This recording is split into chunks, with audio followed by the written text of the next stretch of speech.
Voilà. Bon, Colette recommandons notre réunion au Seigneur.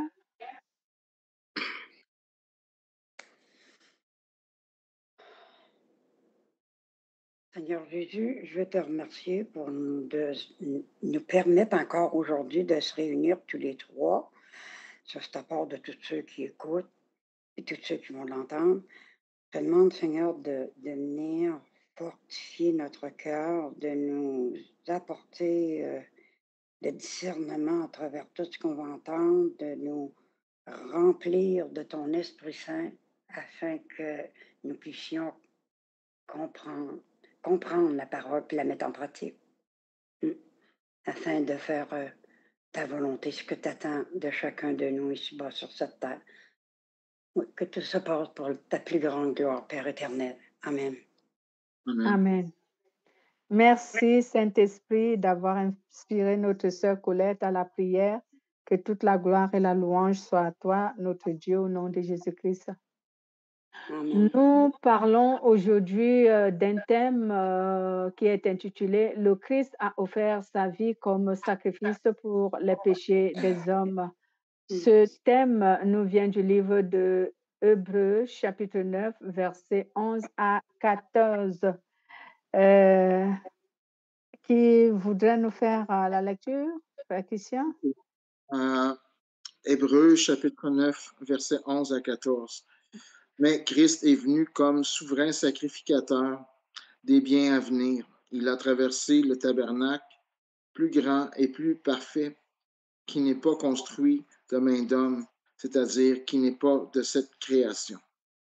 Et il est entré une fois pour toutes dans les lieux très saints, non avec le sang des boucs et des veaux, mais avec son propre sang, ayant obtenu une rédemption éternelle.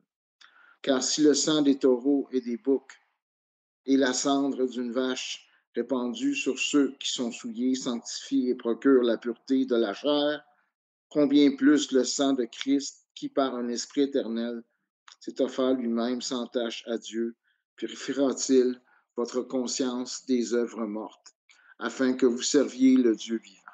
Amen. Amen. Merci, frère.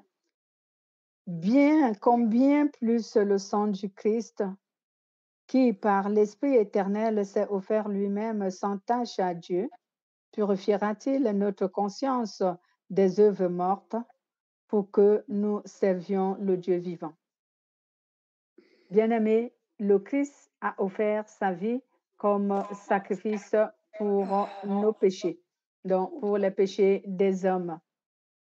Donc, cela veut dire que le Christ a accepté de souffrir dans la chair et même dans l'esprit pour libérer les hommes de l'influence et de la puissance du péché, pour délivrer les hommes de la condamnation.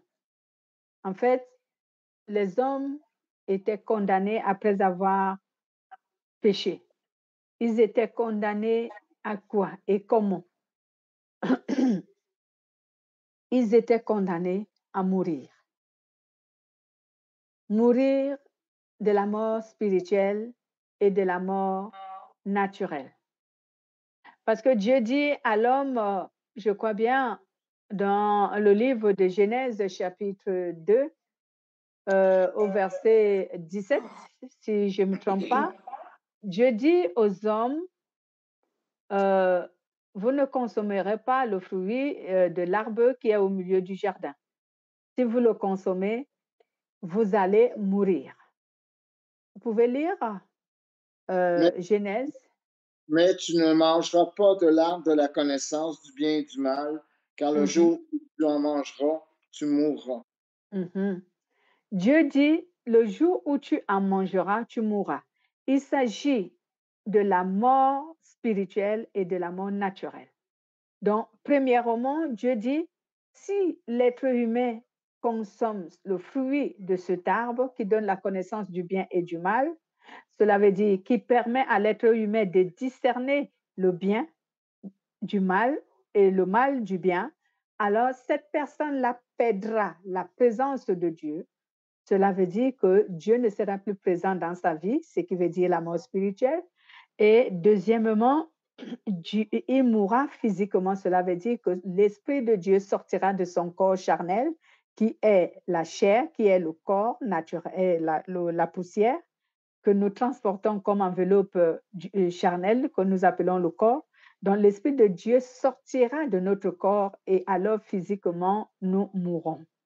Alors, Dieu qui sait que l'être humain a été condamné à ces deux types de mort. Il dit ici à l'homme, ne fais pas ce que je t'interdis. Ne consomme pas ce fruit de peur que tu meurs de cette manière.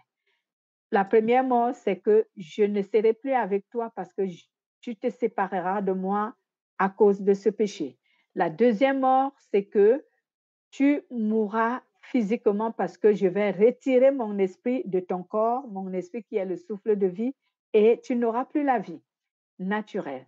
Donc, Dieu qui le savait, que c'était cela la condamnation des hommes, alors il s'est fait chair. La chair que nous appelons ici le corps, et le corps qui est ici nommé Jésus, parce que c'est Jésus qui est devenu un être humain portant la chair et le sang et qui s'est donné en sacrifice pour nous afin que cette condamnation qui était la nôtre ne soit plus, ou en d'autres termes, afin que ce à quoi nous avons été condamnés, nous puissions être justifiés. Parce que c'est lorsqu'un être humain est justifié qu'il retrouve la liberté. On voit même souvent les exemples dans nos tribunaux aujourd'hui. Lorsque la loi te condamne, si tu n'es pas justifié et que tu es acquitté de l'accusation, tu ne peux pas être libre. Mais si on te justifie et que tu es acquitté de cette situation, alors tu seras rendu, on te rendra ta liberté. C'est pareil pour nous qui, en tant qu'êtres humains, tous, je dis bien tous en tant qu'êtres humains, nous sommes entrés dans cette condamnation par le péché d'Adam et Ève ou par le péché originel et nous ne pouvions pas sortir de cette condamnation qui est la mort si Jésus-Christ, qui est Dieu, si je peux me servir d'une autre phrase, si Dieu ne venait pas nous justifier lui-même. Lisons d'abord un peu Colossiens chapitre 2, versets 14 à 15. Parce que souvent, bien aimés, les humains savent que Jésus est mort pour eux. Mais pourquoi Jésus est-il mort? Beaucoup ne connaissent pas pourquoi Jésus est mort de manière profonde. De quoi Jésus les a-t-il sauvés? La plupart des humains ne connaissent pas de quoi Jésus leur a sauvés. Colossiens, Chapitre 2. Oui, chapitre 2, versets 14 à 15. OK. Il a effacé l'acte dont les ordonnances nous condamnaient et qui subsistait contre nous. Mhm. Il l'a détruit en le clouant à la croix. Il a dépouillé les dominations et les autorités. Il les a livrées publiquement en spectacle en triomphant d'elles par la croix. Mhm. La Bible nous dit ici, je lis Parole de vie, la Bible nous dit, il a effacé le document de nos dettes qui nous accusait et qui était contraire et qui était contre nous à cause des règles établies. Et il l'a détruite en le clouant sur la croix. Dieu a enlevé leur puissance aux esprits qui avaient autorité et pouvoir. Il a présenté ces esprits devant tout le monde et les a traînés comme des prisonniers dans le défilé victorieux de son Fils. C'est la parole de vie qui nous donne cette version. Donc, Ici, la Bible nous fait comprendre qu'il y avait des documents. Et quelqu'un me dira, mais à cette époque-là, est-ce qu'on écrivait? Est-ce qu'on écrivait? Ou à cette époque-là, pourquoi tu peux parler d'un document? Dieu est le plus grand littéraire des hommes, des êtres, je veux dire. Donc, quand on dit les documents, on fait allusion aux règles que Dieu avait établies. Dieu avait établi cette règle qu'il a donnée à Adam et Ève en leur disant, comme nous avons lu Genèse chapitre 2, verset 17. C'était là la règle et c'est ce que j'appelle souvent une condition. Dieu leur avait dit, si vous consommez le fruit de cet arbre, vous allez mourir. Comme je le disais, la mort physique et la mort spirituelle. La mort physique qui veut dire naturellement l'esprit de vie de Dieu va quitter le corps de l'être humain. La mort spirituelle qui veut dire Dieu va quitter la présence de l'homme. Donc, il ne sera plus présent dans la vie de l'homme. Donc, ici, comme je venais de dire tantôt que beaucoup de gens savent que Jésus est Dieu, Jésus est venu dans le monde, il nous a sauvés. Mais de quoi Jésus nous a sauvés? Beaucoup, certainement, certains ne le savent pas. Jésus nous a sauvés de cette condamnation. Donc, nous étions condamnés tous à mourir de manière physique et de manière spirituelle. Donc, aujourd'hui, lorsque tu crois au sacrifice que Jésus-Christ a fait et que tu acceptes qu'il soit le maître de ta vie, le Seigneur de ton âme, attention, je pèse mes mots quand je dis le maître de ta vie et le Seigneur de ton âme. Alors, à partir de cet instant, tu es acquitté de la mort spirituelle. Donc, cela veut dire que tu ne seras pas séparé de Dieu. Même si autrefois tu l'as été avant que tu ne fasses de Jésus le maître de le Seigneur de ton âme et le maître de ta vie, alors tu vas le ramener dans ta vie, ou en d'autres termes, Jésus va revenir dans ta vie comme il était dans la vie d'Adam et Ève autrefois avant qu'il ne succombe au péché. C'est de cette manière que Jésus, en tant que Dieu, va revenir dans ta vie. Il sera le Seigneur de ton âme et il sera le maître de ta vie. Alors, toi, cette personne, tu ne mourras plus spirituellement. Pourquoi? Parce que Dieu est présent dans ta vie. Mais physiquement, tu mourras parce que la condition, Dieu ayant sauvé les hommes, n'a plus remédié à la promesse d'autrefois que l'homme ne mourra pas. Mais il a dit, dans toujours Genèse, j'oublie le chapitre, je crois que c'est le chapitre 4, quelque chose comme ça, ou 6, où Dieu dit, mon esprit ne vivra pas éternellement en l'homme. Cela veut dire que l'homme ne restera pas éternellement vivant de manière physique.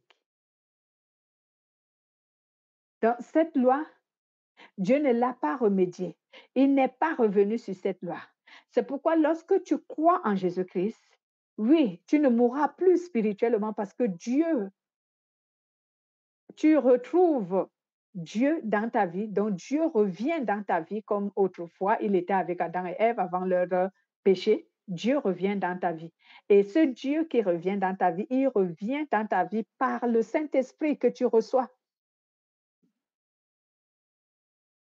Donc, à ce moment, toi, tu es sauvé de la mort spirituelle. Mais tu n'échapperas pas à la mort naturelle. Cela veut dire à la mort physique. À cause de la parole que Dieu a dit, mon esprit ne restera pas à toujours en l'homme. Cela veut dire que peu importe, même si un être humain se convertit en Jésus-Christ, il mourra physiquement. Donc, il sortira, l'âme, son âme qui est rachetée sortira de la chair, donc de son corps, pour gagner une autre vie qui sera éternelle. Mais Dieu ne fera pas vivre éternellement la chair de l'homme. Cela veut dire le corps. Donc, Jésus-Christ, c'est de cette condamnation qu'il nous a rachetés. Donc, il ne nous a pas rachetés de la mort physique. Je répète, il ne nous a pas rachetés de la mort naturelle qu'on appelle la mort physique, qui consiste à ce que tu es poussière et dans la poussière, tu retourneras, dans le souffle de vie de Dieu te quitte. Jésus ne nous a pas sauvés de cette mort-là, de cette condamnation-là. Mais la condamnation dont il nous a sauvés, c'est la mort spirituelle. Cela veut dire l'absence de la présence de Dieu dans la vie de l'homme. C'est de ça que Jésus nous a sauvés. C'est pourquoi quand nous croyons en lui aujourd'hui, nous retrouvons la présence de Dieu dans notre vie. Comme je le disais tantôt, Jésus redevient, ou encore Dieu redevient le maître de notre vie et le Seigneur de notre âme. Mais pour quiconque n'a pas cru en Jésus-Christ, Jésus ou encore Dieu n'est pas le Seigneur de son âme et il n'est pas le maître de sa vie. Donc, en offrant sa vie comme sacrifice, Jésus a préféré prendre la condition d'un être humain. Nous le savons. Parce que la Bible déclare dans le livre de Jean, Jean chapitre 1, verset 14, que la parole s'est faite chair. Donc, en s'offrant comme un sacrifice pour sauver les hommes du péché, Jésus a préféré prendre la condition d'un homme. Cela veut dire la place d'un homme. Il s'est fait donc homme pour sauver l'humanité, les hommes, de la condamnation dont je venais de dire tout à l'heure, la condamnation qui est la mort spirituelle. Jésus nous a sauvés de cela en prenant la condition d'un humain. Lui qui était Dieu. La Bible le déclare dans le livre de Philippiens, chapitre 2, versets 6 à 8. On va lire après. Donc, la Bible déclare que lui, il est Dieu, mais il a pris la condition d'un homme pour sauver les hommes de cette condamnation. Cela veut dire quoi? Cela veut dire que la règle qui était établie pour que l'être humain soit sauvé, il fallait que un être humain innocent qui est sans condamnation, sans reproche, avec une conscience pure, cela veut dire avec une âme pure, devait donner sa vie pour payer la rançon et la liberté de la vie de toute l'humanité. Et Jésus, c'est pourquoi Jésus s'est fait homme. Parce que beaucoup souvent, nous ne savons pas pourquoi Jésus s'est fait homme. Est-ce que Dieu avait besoin de se faire homme pour nous sauver? Est-ce que certains se sont souvent posé cette question? Moi, oui, au début de mon christianisme, j'ai posé cette question au Saint-Esprit. Pourquoi Dieu avait besoin de se faire homme pour nous sauver? Puisqu'il est Dieu, il a tout le pouvoir, la capacité, l'intelligence et tout ce qu'il va avec pour sauver l'humanité. Mais pourquoi il a choisi de devenir homme? Pour sauver les hommes. Je l'ai souvent expliqué en disant que pour donner, pour faire plaisir à un esprit et pour que un esprit et toi, vous soyez en alliance, il faut le sang. Et un esprit n'a ni chair ni os pour verser du sang, pour donner son sang. Le sang qui veut dire l'âme. Donc, en d'autres termes, un esprit n'a pas d'âme. Donc, ce qui pouvait nous sauver, la condition était qu'une âme innocente devait se sacrifier pour les autres, pour toutes les autres âmes, pour les sauver. Et c'est pour cette raison que Dieu a choisi de devenir homme. L'une de ces raisons, c'est celle-là. Parce que souvent, certains ne demandent pas pourquoi Dieu a choisi de devenir homme pour sauver les hommes. Ne pouvait-il pas? Bon, je pense que peut-être certains ont souvent, parce que j'ai souvent entendu les gens se poser cette question. Pourquoi Dieu ne pouvait pas nous sauver en restant esprit et tout ça? Mais il y avait des conditions qui étaient établies pour que Dieu puisse sauver l'humanité. Il fallait qu'il devienne homme. Pourquoi? Parce que en l'homme, c'est l'âme qui devait se sacrifier pour sauver les autres âmes. Et un esprit n'a pas d'âme. Parce que un esprit, il a, oui, ses sens, ses facultés, mais un esprit n'a pas d'âme. Donc, c'est pour cela que, avec l'âme, Dieu, avec une âme pure, Dieu pouvait nous sauver. Voilà donc pourquoi il a choisi de devenir homme, lui qui était Dieu. Ou encore, si je peux m'exprimer au présent, parce que Dieu, il est toujours Dieu. Voilà pourquoi Dieu est devenu homme, lui qui est Dieu. Parce qu'il fallait à tout prix qu'il puisse accomplir le sacrifice selon les règles qui ont été établies. Et vous me poserez la question, est-ce que ces règles qui les a établies, est-ce que c'est Lucifer, est-ce que c'est Dieu? Je ne sais pas puisque la Bible n'en parle pas. Je ne sais pas.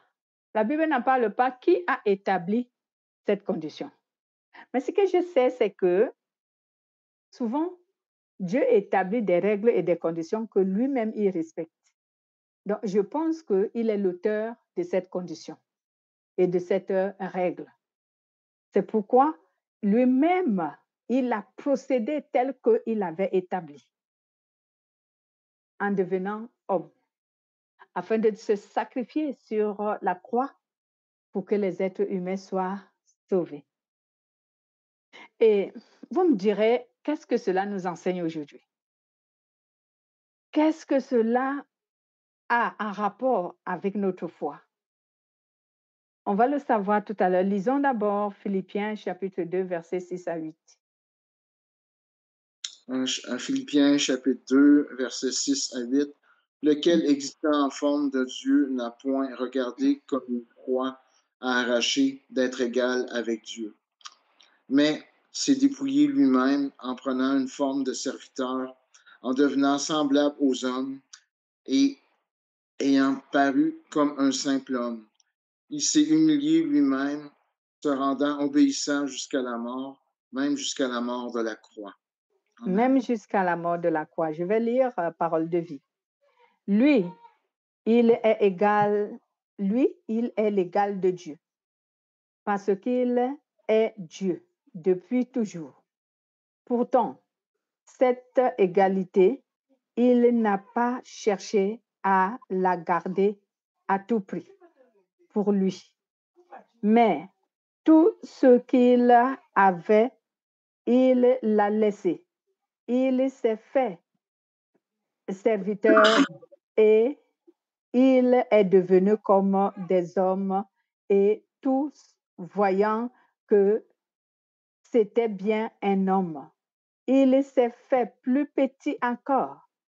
Il a obéi jusqu'à la mort et il est mort sur la croix.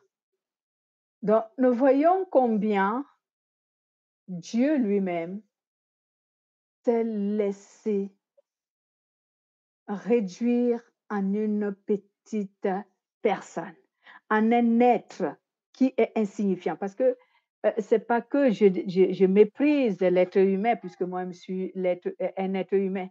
Mais face à tout ce que Dieu a créé, l'être humain est vraiment petit. La seule chose qui donne une importance à Dieu, c'est à l'homme, c'est parce que Dieu aime tellement l'être humain plus que toutes les créatures qu'il a faites. C'est ce qui rend l'être humain important. C'est l'amour que Dieu a pour lui, que l'être humain est important. Mais quand on regarde tout ce que Dieu a créé, les puissances, les êtres, la nature et tout le reste, l'être humain est la moindre de toute cette création, parmi cette création. Mais il a de la valeur tout simplement parce que Dieu l'aime plus que tout. Donc, Dieu choisit donc de devenir un être humain qui, vraiment de toute sa création, est le plus petit de ceux qui ont de la valeur.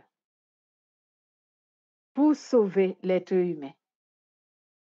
Et cela nous enseigne quoi? Cela nous enseigne que si nous sommes vraiment les enfants de Dieu et que nous voulons prouver à Dieu notre amour, que nous voulons que Dieu lui-même sache que nous l'aimons, on doit nous aussi nous humilier en faveur des autres. Nous devons nous humilier en faveur des autres. C'est un sacrifice de s'humilier pour le bien des autres. Je me souviens que l'une des paroles dans l'Évangile qui a été prédit et que l'un des, je crois, l'un des hauts dignitaires de cette époque avait aussi répété par inspiration du Saint-Esprit, il avait dit, vaut mieux que un meure à la place de tous lorsqu'il fallait se saisir de Jésus pour le faire mourir.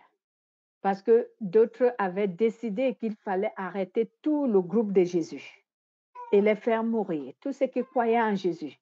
Et lui, il a dit non, vaut mieux qu'un seul meure à la place de tous.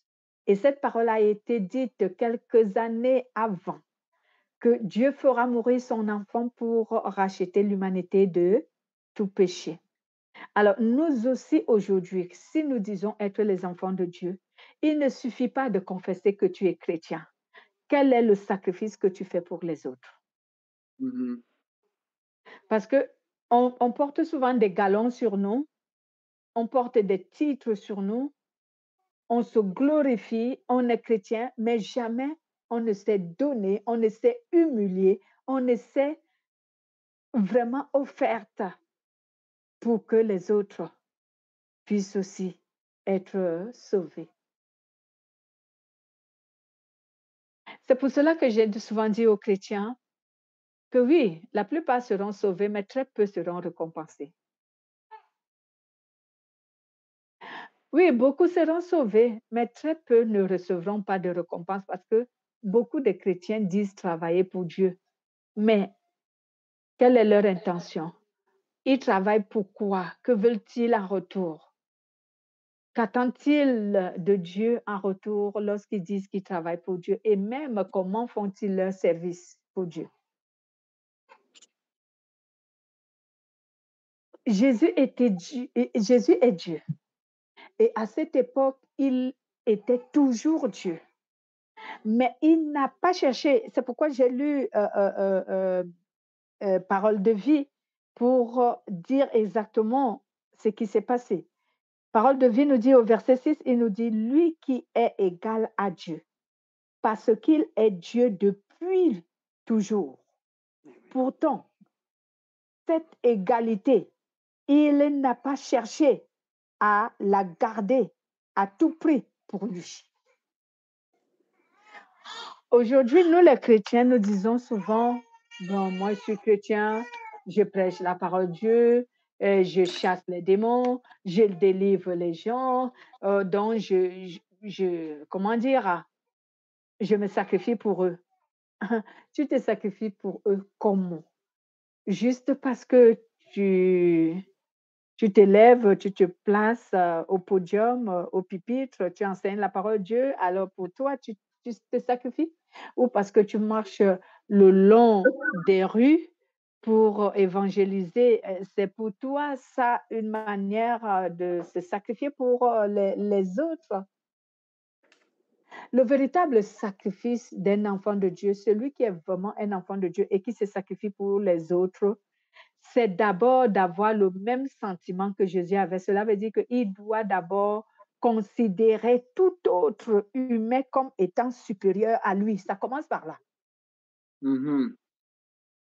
L'humilité. Voilà. Tu dois d'abord considérer toute autre personne comme étant Supérieur à toi-même. supérieure à toi-même. Voilà. Amen. Comme le dit toujours Philippiens, chapitre 2, toujours, mais au verset 3. Lisez le verset 3 jusqu'au verset 5.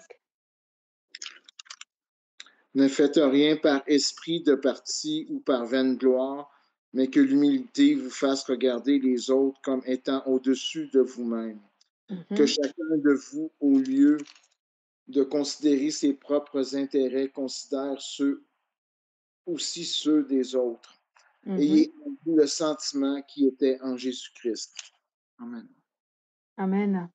Donc, par où nous, qui se disons chrétiens, nous commençons souvent à dire que nous sommes au service de Dieu, on fait des choses en faveur des autres, en étant animés d'une grande fierté en nous, en étant animés d'un orgueil, croyant que nous sommes supérieurs parce que Dieu nous utilise pour faire des choses. On croit qu'on est supérieur. Mm. Et on se dit que on aime les autres ou que nous servons Dieu à leur côté ou que nous nous sacrifions pour eux. Non, ça commence par l'humilité.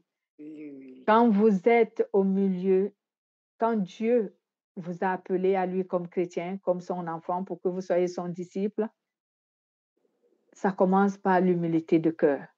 Considérez tout ce qui vous entoure comme étant plus grand que vous, supérieur à vous. Et maintenant, ayez le sentiment de telle sorte que quand vous recherchez quelque chose, que cela soit pour l'intérêt commun. D'abord pour les autres et toi après. Mm. Et troisièmement, il faut que tu puisses les aimer par-dessus tout. C'est parce que Jésus nous a aimés par-dessus tout qu'il est monté sur la croix pour nous. Nous ne lui avons rien donné. Qui aujourd'hui dit qu'il sert Dieu et qui ne reçoit pas de ces gens dont il dit qu'il est en train de servir Dieu auprès d'eux et ne reçoit pas quelque chose d'eux et il les aime? Qui? Quel est ce pasteur? Moi, je les cherche, qu'on me les montre, qu'on me les présente. Tous ceux-là qui ont la grosse gueule, qui disent oh, moi, je suis au service de Dieu parce qu'on leur donne la dîme, je suis au service de Dieu parce qu'ils extorquent l'argent aux chrétiens, je suis au service de Dieu parce qu'ils reçoivent toujours l'argent. Peux-tu, en tant qu'enfant de Dieu, si tu es vraiment un enfant de Dieu, peux-tu servir les gens qui ne te donnent rien? Il Je faut. ne crois pas. Il faut. Je ne crois pas. On compte du bout des doigts des gens qui sont au service de Dieu et qui ne reçoivent rien en retour de ceux dont ils s'occupent pour Dieu et qui les aiment en plus. Christian est un vrai témoin. Ouais. Et qui les aiment. On compte du bout des doigts ce genre de chrétiens ou ce genre de serviteurs de Dieu ou ce genre de pasteur. Aujourd'hui, tu entends quelqu'un s'enfler d'orgueil, de dire, moi, je suis au service de Dieu, oh, j'ai servi Dieu auprès de telle ou telle personne, c'est grâce à moi que telle personne est comme ça. Non, il y a eu échange, cette personne lui a donné l'argent. Il n'a pas prié pour lui pour rien. Il n'a rien fait pour lui en vain. Et quelquefois même, ils ne font rien, ils ne prient même pas pour eux, ils ne font rien du tout, mais ils reçoivent de ces personnes des présents. Donc, cet enseignement voudrait nous montrer que si nous voulons ressembler à Jésus, nous devons faire des choses comme lui, il a fait. Lorsqu'il a donné sa vie en sacrifice pour nous, nous ne lui avons rien donné en retour, aucun présent. Tout ce qu'il a fait pour nous, personne ne lui a récompensé. Donc, on doit donc mettre de côté ce que nous sommes, que ce soit nos titres, que ce soit notre argent, que ce soit notre célébrité sociale et je ne sais quoi. On doit mettre tout ça de côté lorsqu'on dit qu'on est un enfant de Dieu et qu'on veut servir Dieu. On doit servir Dieu comme j'apprends certaines appellations de manière, en fait, comme du bénévolat. C'est comme ça qu'on sert Dieu, quand on est sincère. Comme du bénévolat, sans rien exiger, sans rien demander. Et si cela arrive que tu reçoives, c'est que c'est Dieu qui aurait touché le cœur de la personne à te donner. Et non parce que tu aurais demandé ou non parce que tu aurais exigé. C'est du bénévolat.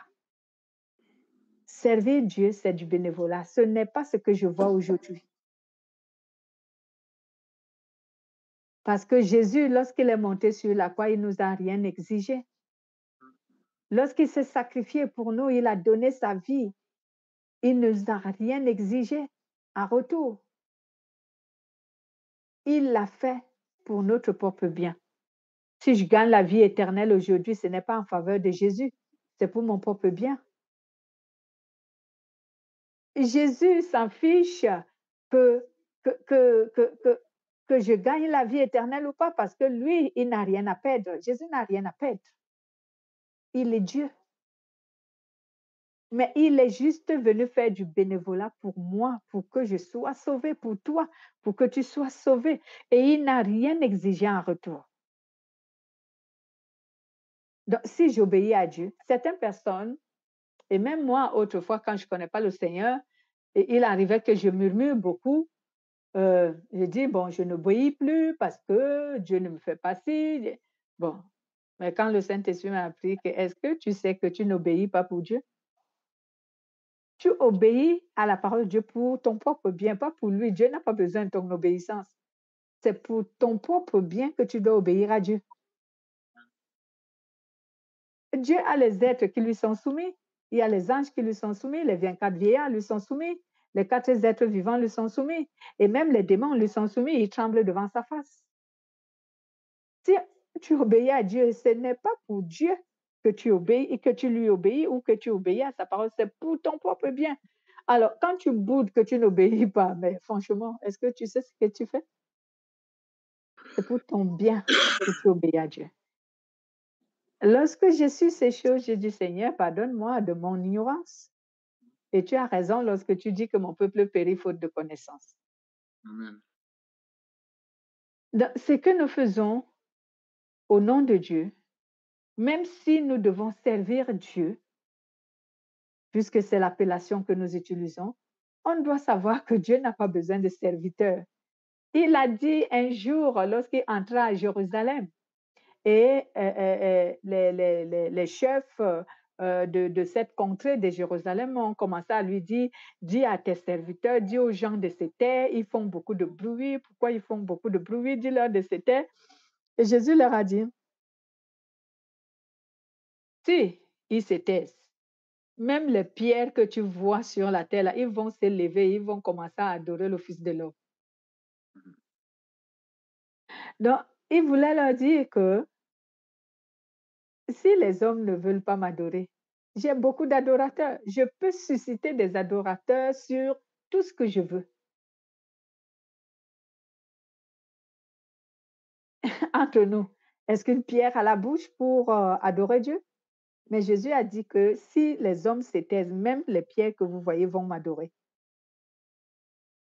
Donc, lorsque nous faisons des services en appelant cela, on sert Dieu, parce que c'est l'appellation que nous avons. En fait, on ne sert pas Dieu, on sert nous-mêmes. On œuvre pour notre propre bien. Et lorsque tu œuvres pour ton propre bien, est-ce que tu demandes à toi-même le salaire? Tu travailles pour toi-même et tu dois te payer toi-même? Arrêtons donc d'être égoïstes et même malhonnêtes en quelque sorte. Parce qu'à ce moment, ce n'est plus Dieu que nous servons. Et je répète, servir Dieu, c'est du bénévolat. Parce que la récompense, c'est au ciel. Il est bien vrai, Dieu peut disposer les cœurs des hommes pour vous bénir, pour me bénir, pour te bénir. Ça, c'est Dieu qui dispose. Mais lorsqu'on exige des choses, ça, ce n'est plus Dieu. Mhm. Lorsqu'on exige des présences, ça, ce n'est plus Dieu. c'est que nous sommes sortis hors du contexte de sa volonté. Donc, le Christ a offert sa vie comme sacrifice pour le péché des hommes. Oui, nous lui rendons toute la gloire. Mais nous, que offrons-nous pour le salut des autres? Il faut bien que nous travaillions pour espérer donc à la vraie récompense qui est au ciel et non au présent que les hommes nous donnent sur la terre. C'était là la parole que le Seigneur a voulu nous donner ce soir. Comme je vous ai toujours dit, lorsque vous lisez la parole de Dieu et que vous l'écoutez, sachez qu'elle n'est pas seulement une histoire pour les autres, mais elle est un enseignement qui nous concerne proprement. On doit donc chercher à comprendre quel est le message que nous devons recevoir pour notre propre croissance spirituelle et pour notre communion avec le Saint-Esprit. Ouais. Que Dieu soit loué. Y a-t-il des questions? Non, tout est clair et net. Gloire à Dieu. Nous allons donc remercier le Seigneur. Éternel, tu es Dieu et je te rends toute la gloire. Merci de nous avoir encore enseigné ce soir, Seigneur, sur le sacrifice que tu as fait pour les hommes. Oui, Père, tu es venu pour nous délivrer de la condamnation à la mort. Parce que nous avons choisi la mort par le péché d'Adam et Ève en désobéissant et en consommant, ô Père éternel, ce fruit qui nous donnait la connaissance du bien et du mal, qui nous permet de discerner quelle est la différence entre le mal et le bien et quelle est la différence entre le bien et le mal. Mon Dieu et mon roi, aujourd'hui que tu nous as justifiés par ton sacrifice en te donnant au Père éternel comme une offrande, en te donnant comme un sacrifice pour nous sauver. Tu nous as sauvés de la mort spirituelle parce que de nos jours, Seigneur, nous t'avons présentement ici sur la terre par ton Esprit Saint et tu animes nos vies et nos cœurs et prépares notre retour auprès de toi.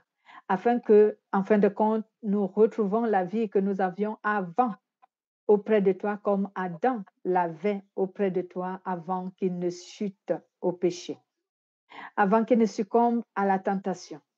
Seigneur, aujourd'hui que nous avons écouté cette parole et nous te remercions pour ce sacrifice, car cela n'a pas été chose facile parce que tu as souffert pour accomplir tout cela dans ta chair et dans ton esprit. Parce que souvent ton esprit était troublé lorsque, Père éternel, tu traversais toutes ces tribulations pour sauver l'homme. Et c'est encore lui qui t'a crucifié sur la croix. Seigneur, pardonne. Pardonne notre ignorance. Et je prie, ô Dieu Tout-Puissant, Dieu de miséricorde, que ce que cette parole a voulu nous enseigner aujourd'hui, que nous soyons comme toi, en imitant, ô Père éternel, ta conduite, tes faits, tes paroles et tes gestes, que nous puissions aussi nous donner un sacrifice pour les autres, afin qu'eux aussi obtiennent le salut. Non pas de manière à réclamer au Père éternel les présents, ô Seigneur, mais à te servir comme dans le bénévolat, à être des bénévoles qui veulent répandre la bonne nouvelle dans le monde, en espérant pour récompense la vie éternelle et tout ce que tu donneras comme bien spirituel à venir dans ton royaume. Je te loue et je te rends toute la gloire pour cette parole, pour ceux et celles dont elle va édifier, et pour toute personne qui sera bénie par cette parole et qui remettra en cause son service auprès de Dieu et qui servira Dieu de manière bénévole, sans toutefois s'attendre au Père éternel à un présent auprès des hommes, mais qui s'attendra tout simplement à ce que toi, tu lui donneras. Sois béni, Jésus. Sois glorifié dans le nom de Jésus. Amen. Amen.